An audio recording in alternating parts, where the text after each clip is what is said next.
अब इसे मेरे साथ जोर से कहें। इसे ऐसे कहें जैसे आपका मतलब हो। बाइबल में ईश्वर मुझसे बात कर रहे हैं। इसे फिर से कहो, बाइबल में ईश्वर मुझसे बात कर रहे हैं। अब अपने बगल में किसी की तरफ मुड़ो और उनकी तरफ इशारा करो। आगे बढ़ो, ऐसा करो और कहो, बाइबल में ईश्वर आपसे बात कर रहे हैं। अब खुद की तरफ इशारा करो और कहो, बाइबल में ईश्वर मुझसे बात कर रहे हैं। ये सही है। ये सिर्फ पन्ने पर स्याही नहीं है। ये इंसानों की सोच नहीं है। ये धार्मिक कविता नहीं है। ये संप्रदाय की थ्योरी नहीं है। ये ईश्वर की सांस है। यह आत्मा की तलवार है। ये स्वर्ग की आवाज़ है।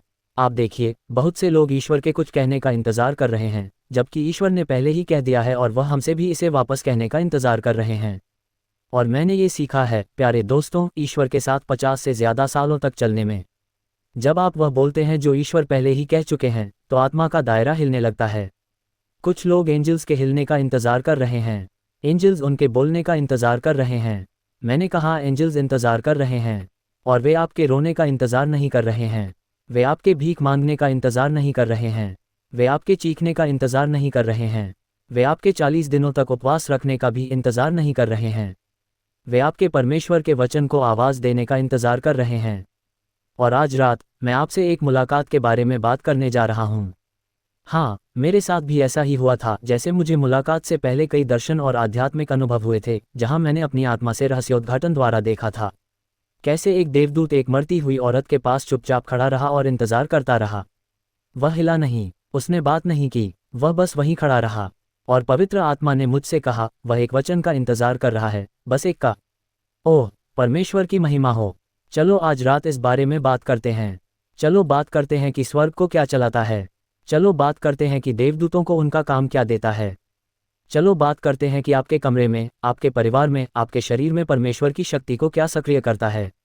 और मैं आपको परमेश्वर के वचन और परमेश्वर की आत्मा से दिखाऊंगा कि देवदूत भावनाओं से सक्रिय नहीं होते, वे विश्वास से सक्रिय होते हैं। और विश्वास, असली बाइबल विश्वास हमेशा बोलता है। क्या आप आमीन कह सकते हैं? ईश्वर की जय हो। अब अगर आप चाहें तो अपनी बाइबल खोलकर 103वां भजन पढ़ सकते हैं। ये भजन 103 है और हम आयत 20 को देखने जा रहे हैं।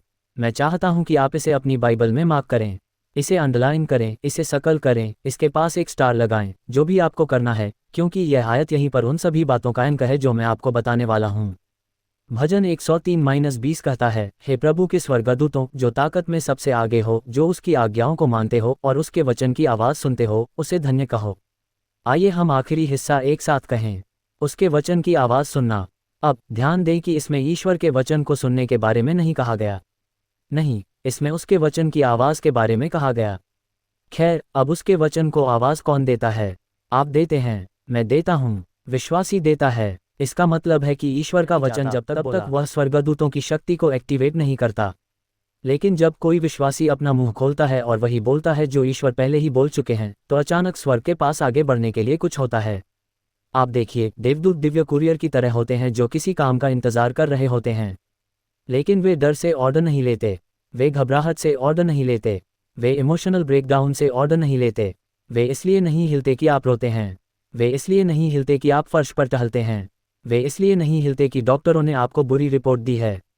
लेकिन जब आप अपनी आवाज़ उठाते हैं और विश्वास के साथ ईश्वर का वचन बोलते हैं, तो फुसफुसाते हुए देवदूत भी कहते हैं, अब हमें ऑर्डर मिल गए हैं। क्या आप आमीन कह सकते हैं? अब मैंने इसे अपनी ज़िंदगी और मिनिस्ट्री में बार बार देखा है। आपको याद होगा जब मैं एक टीनेज लड़के के तौर पर ठीक हो गया था। डॉक्टरों ने मुझ पर हार मान ली थी, कहा था कि मैं फिर कभी नहीं चल पाऊंगा। लेकिन जब मैंने प्रार्थना की, हे प्रभु, अगर आपकी मर्जी हो तो हालात नहीं बदले। जब मुझे मार्क 11:23 मिला तो हालात बदले। और मैंने इसे ज़ोर से कहा, मैंने इसे ज़ोर से कहा, जो कोई भी कहे, क्या कहे, वही कहे जो ईश्वर ने पहले ही कह दिया है। विश्वास चुप नहीं रहता। देवदूत अच्छी थियोलॉजी पर नहीं चलते, वे तब चलते हैं जब ईश्वर का वचन विश्वास में बोला जाता है। वे आपके कुछ कहने का इंतज़ार कर रहे हैं। अपने पड़ोसी की ओर मुड़ें और उन्हें बताएं।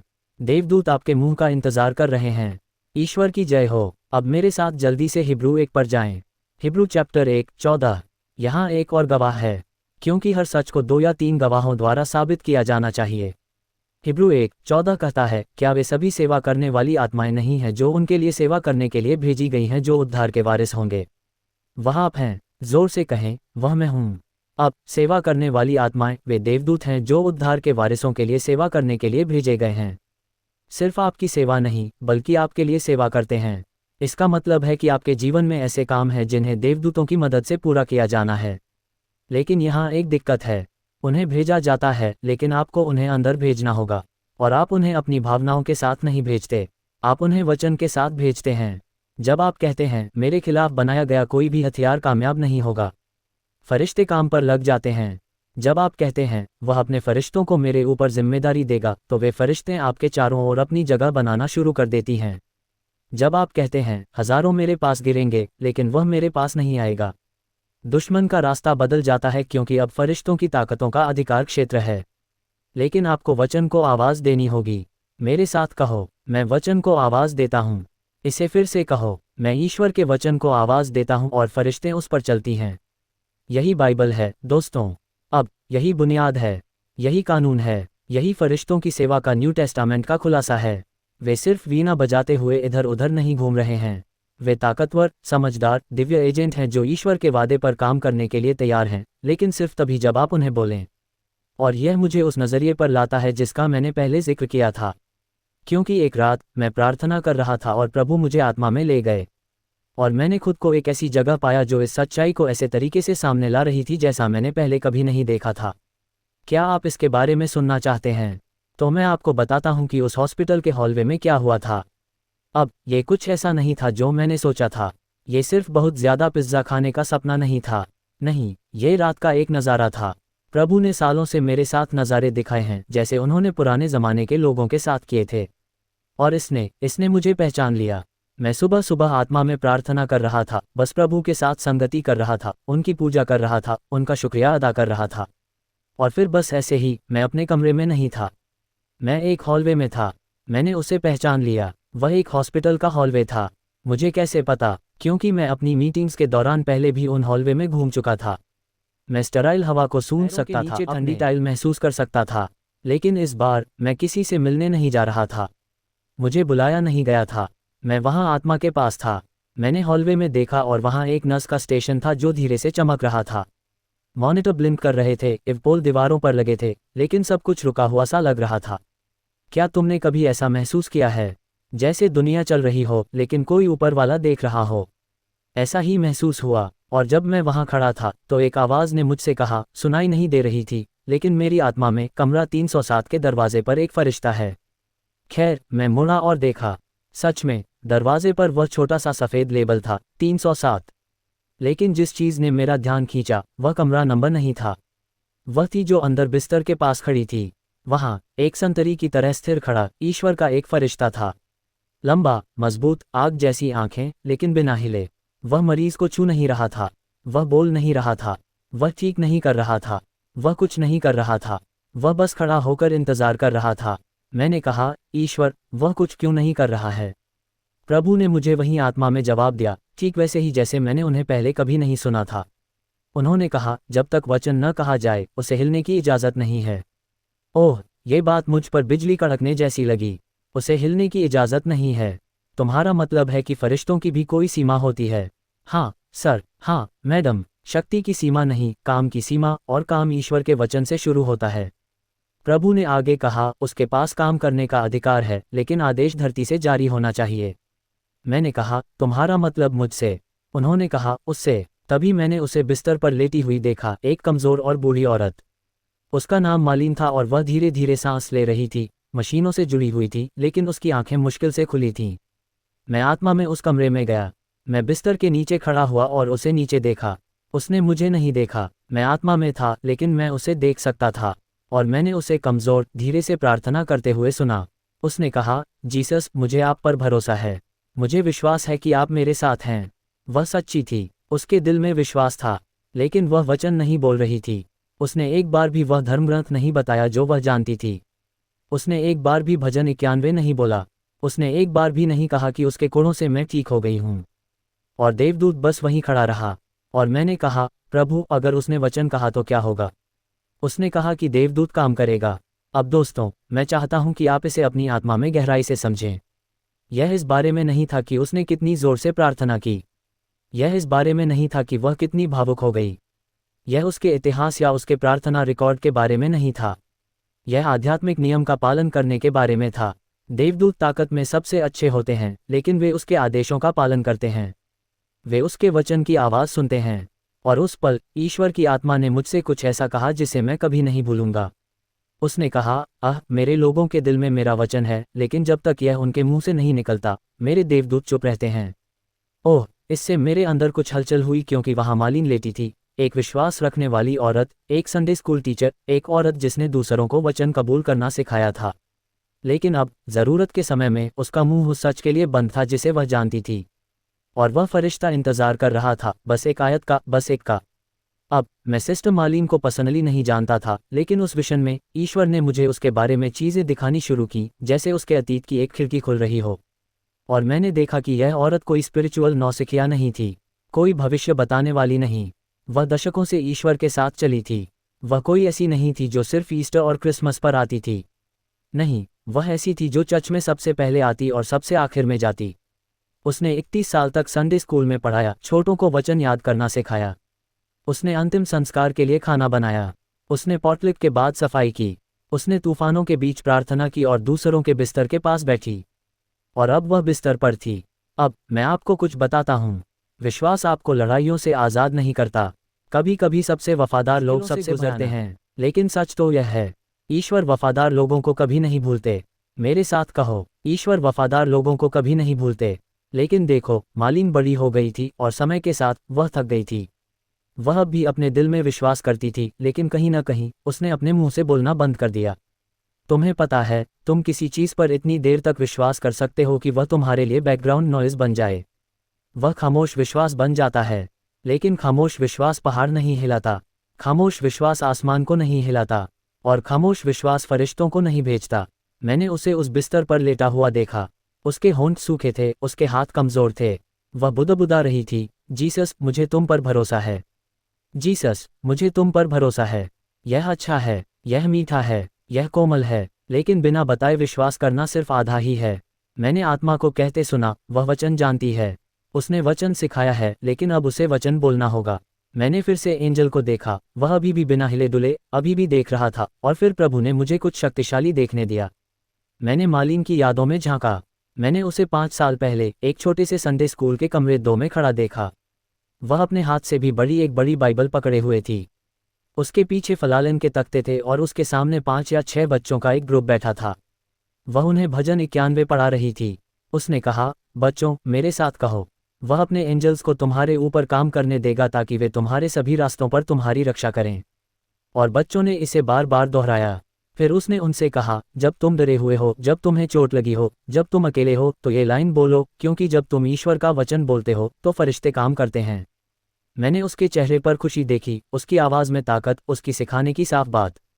वह सच जानती थी, उसने सच सिखाया। लेकिन अब कमजोरी के इस पल में उस सच को फिर से उभरना था, सिर्फ याद में नहीं, बल्कि आवाज़ में। और यही बात उस रात ईश्वर ने मेरे दिल से कही। सबसे मजबूत मानने वालों को भी अपने कन्फेशन पर लौटना होगा। तुम वचन से बड़े नहीं हो जाते, तुम उसे बोलने से आगे नहीं बढ़ते, तुम धर्मग्रंथ के अधिकार से बूढ़े नहीं हो जाते। मालिन को सज़ा नहीं दी जा रही थी, उसका टेस्ट नहीं हो रहा था, उसे याद दिलाया जा रहा था कि जिंदगी और मौत अभी भी ज़बान की ताकत में हैं।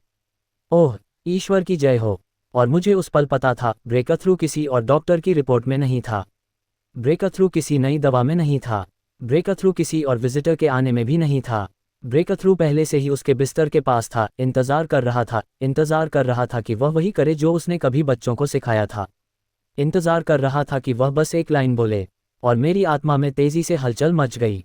मैं उस पर चिल्लाना चाहता था, मैं उसे जगाना चाहता था और कहना चाहता था, बोलो, बोलो, तुम्हें पता है। लेकिन मैं नहीं कर सका। मैं आत्मा में था, मैं उसे छू नहीं सकता था, मैं उसे ज़बरदस्ती नहीं कर सकता था। और फिर मैंने प्रभु को ये कहते सुना, उसकी आत्मा से बात करो, उसे याद दिलाओ। और मैंने वैसा ही किया। तो मैं फिर से उस फरिश्ते की तरफ मुड़ा। फिर भी वह हिला नहीं, एक पल भी नहीं, एक पलक भी नहीं, एक आवाज़ भी नहीं। वह स्वर्ग के खंभे की तरह खड़ा था, उसकी आंखें आग जैसी थीं, पंख उसकी पीठ पर बंधे थे, नज़र उस बिस्तर पर टिकी हुई थी। आप उसमें ताकत महसूस कर सकते थे। मुझे पता था कि उसके हाथ के एक इशारे से वह उस कमरे से बीमारी को भगा सकता था। लेकिन उसने ऐसा नहीं किया, और वह ऐसा नहीं करेगा। क्यों? क्योंकि स्वर्ग सिर्फ ज़रूरत से नहीं चलता, स्वर्ग विश्वास से भरे शब्दों से चलता है। उस फरिश्ते को एक काम सौंपा गया था, लेकिन वह आदेशों के तहत था। मैंने सपने में जोर से कहा, वह काम क्यों नहीं करेगा? और ईश्वर ने कहा, उसके पास काम करने की शक्ति है, लेकिन इजाज़त नहीं है। ओह, अब मेरी बात सुनो। इससे मेरी थियोलॉजी वहीं बदल गई। इससे स्पिरिचुअल लॉ के बारे में मेरी समझ बदल गई। फरिश्ता बेबस नहीं था, वह ईश्वर के प्रोटोकॉल से बंधा हुआ था। धरती से कमांड जारी नहीं किया गया था। ईश्वर ने स्वर्ग में पहले ही बात कह दी थी, लेकिन उसे धरती पर किसी मानने वाले के होठों से गूंजना था। इसीलिए जीसस ने मैथ्यू 18:18 में कहा, जो कुछ तुम धरती पर बांधोगे वह स्वर्ग में बंधेगा, और जो कुछ तुम खोलोगे वह स्वर्ग में खुलेगा। देखो, ईश्वर के बच्चे, अधिकार फरिश्ते में नहीं है, अधिकार वादे में है, और वादा तुम्हारे कबूलनामे से शुरू होता है। वह फरिश्ता मालीन को नज़रअंदाज नहीं कर रहा था। वह बेपरवाह नहीं था, वह नाकाबिल नहीं था। वह बस धरती पर किसी के कहने का इंतजार कर रहा था जो स्वर्ग में पहले ही कहा जा चुका था। अब मुझे गलत मत समझना, फरिश्ते आज़ाद एजेंट नहीं होते। वे आज़ादी से काम नहीं करते। वे आंसुओं का जवाब नहीं देते। वे अच्छे इरादों पर काम नहीं करते। वे ईश्वर के वचन पर तब काम करते हैं जब उसे कोई मानने वाला आवाज़ देता है। मैंने उस फरिश्ते को फिर से देखा। उसकी तलवार म्यान में ही थी। उसका चेहरा शांत था, लगभग दया से भरा हुआ, लेकिन फिर भी वह खड़ा रहा। और फिर प्रभु ने कुछ ऐसा कहा जिसने मुझे चुभ गया। उन्होंने कहा, मेरे हर बच्चे के साथ ऐसे फरिश्ते खड़े हैं जो वादे के साथ चलते हैं, इंतजार कर रहे हैं, बस एक आयत का इंतजार कर रहे हैं। एक आयत, कोई उपदेश नहीं, कोई गाना नहीं, नबियों की परेड नहीं, बस एक आयत। ईश्वर के कदम को मंजूरी देने के लिए बस इतना ही काफ़ी है। मैं फिर से अपने ऊपर गिर पड़ा। वह फरिश्ता तैयार था, वह उत्सुक था, लेकिन वह व्यवस्था की लाइन पार नहीं करेगा। स्वर्ग व्यवस्था से चलता है। फरिश्ते स्ट्रक्चर को मानते हैं, और स्वर्ग का प्रोटोकॉल यह है, वे उसके वचन की आवाज़ सुनते हैं। भजन 103-20। मैंने अपना सिर झुकाया और कहा, प्रभु, क्या होगा अगर वह आपके वचन की एक फुसफुसाहट भी बोले? उन्होंने कहा, तब काम शुरू हो जाएगा, चमत्कार शुरू हो जाएगा। वह फरिश्ता इसका सबूत था। ताकतवर, तैयार, शांत, एक चीज़ का इंतजार कर रहा था। उसकी आवाज़, उसका कबूलनामा, उसका वादे का जवाब। और उस पल प्रभु ने मुझसे कहा, उसकी आत्मा से बात करो। जो उसके अंदर पहले से है उसे जगाओ। और मैंने वैसा ही किया। तो मैं उस बिस्तर के किनारे आत्मा में खड़ी रही, और मैंने ठीक वही किया जो प्रभु ने कहा था। मैं चिल्लाई नहीं, मैंने हाथ नहीं रखे, मैंने 100 आयतें नहीं बोलीं। मैं बस उसकी आत्मा की ओर झुकी और धीरे से लेकिन अधिकार के साथ कहा, मालीन, वचन बोलो। अब मेरी बात सुनो। मैंने यह नहीं कहा कि विश्वास करने की कोशिश करो। मैंने यह नहीं कहा कि कुछ महसूस करो। मैंने कहा बोलो, क्योंकि दोस्तों, दिल में विश्वास करना सिर्फ पहला कदम है, लेकिन ये तब तक पूरा विश्वास नहीं है जब तक यह आपके मुंह से न निकले। मैं इसे आपको वचन में दिखाता हूँ। मेरे साथ रोमियो का चैप्टर 10 खोलो। आप में से कुछ इसे कोट कर सकते हैं, लेकिन इसे कोट न करें। इसे पढ़ें, अपनी आंखें इस पर पढ़ने दें।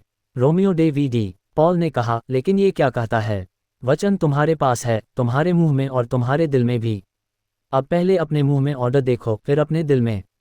वह आगे कहते हैं, यही विश्वास का वचन है जो हम प्रचार करते हैं कि अगर तुम अपने मुंह से प्रभु यीशु को मानोगे और अपने दिल में विश्वास करोगे तो तुम बच जाओगे। और आयत 10 कहती है, क्योंकि दिल से इंसान नेकी के लिए विश्वास करता है और मुंह से मुक्ति के लिए कबूल किया जाता है। आप समझे, विश्वास करना है, लेकिन कबूल करना है। विश्वास करना आपको दरवाजे तक ले जाता है। बोलने से वह दरवाज़ा खुल जाता है। वह परी उसके दिल के विश्वास की ताकत से खड़ी थी, लेकिन चमत्कार तब तक नहीं होगा जब तक वह उसे आवाज़ नहीं देगी। क्या आप ये समझ रहे हैं? मैं इसे इस तरह कहता हूँ, जब तक आपका मुंह नहीं हिलता तब तक फरिश्ते हिलते नहीं हैं। अब मार्क 11:23 पर जाएं। आप ये जानते हैं, लेकिन चलिए इसे फिर से पढ़ते हैं। क्योंकि मैं तुमसे सच कहता हूँ कि जो कोई इस पहाड़ से कहे, वह वहीं रुक जाए।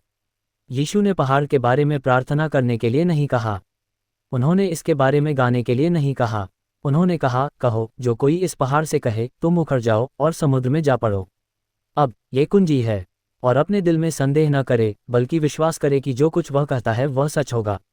उसके पास वह सब होगा जो वह कहता है। उसके पास क्या होगा? जो कुछ वह कहता है। इसे मेरे साथ जोर से कहो, मेरे पास वह होगा जो मैं कहता हूँ, न कि जो मैं महसूस करता हूँ। इसे फिर से कहो, मेरे पास वह होगा जो मैं कहता हूँ, न कि केवल मैं जो मानता हूँ। इसीलिए देवदूत ने इंतजार किया, क्योंकि जब तक मालिन ने अपने विश्वास को आवाज़ नहीं दी, तब तक उस देवदूत के पास कार्य करने के लिए कोई शब्द नहीं था। और यही आपके लिए भी सच है। आपका उपचार, आपकी सफलता, ये ईश्वर की प्रतीक्षा नहीं कर रहा है। यह आपकी भावनाओं की प्रतीक्षा नहीं कर रहा है। यह आपकी आवाज़ की प्रतीक्षा कर रहा कोई उपदेश नहीं, कोई सीरीज नहीं, कोई धार्मिक थीसिस नहीं, बस विश्वास में बोला गया एक वचन। ईश्वर की जय हो। और उस हॉस्पिटल के कमरे में यही दांव पर लगा था।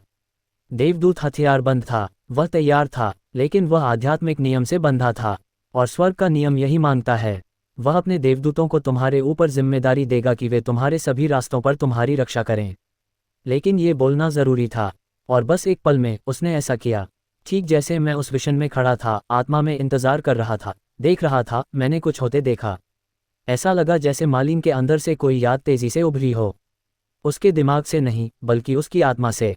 अचानक मैंने उसे फिर से देखा, अब उस हॉस्पिटल के बिस्तर पर नहीं, बल्कि उस पुराने संडे स्कूल के कमरे में। वह एक छोटा सा कमरा था, शायद किसी चर्च के बेसमेंट में, उस तरह का जहां फोल्डिंग कुर्सियां और दीवार पर फेल्ट बोर्ड लगे होते हैं। बच्चे खिलखिला रहे थे, टेबल पर क्रेयॉन थे, बाइबल उनकी गोद से भी बड़ी थी।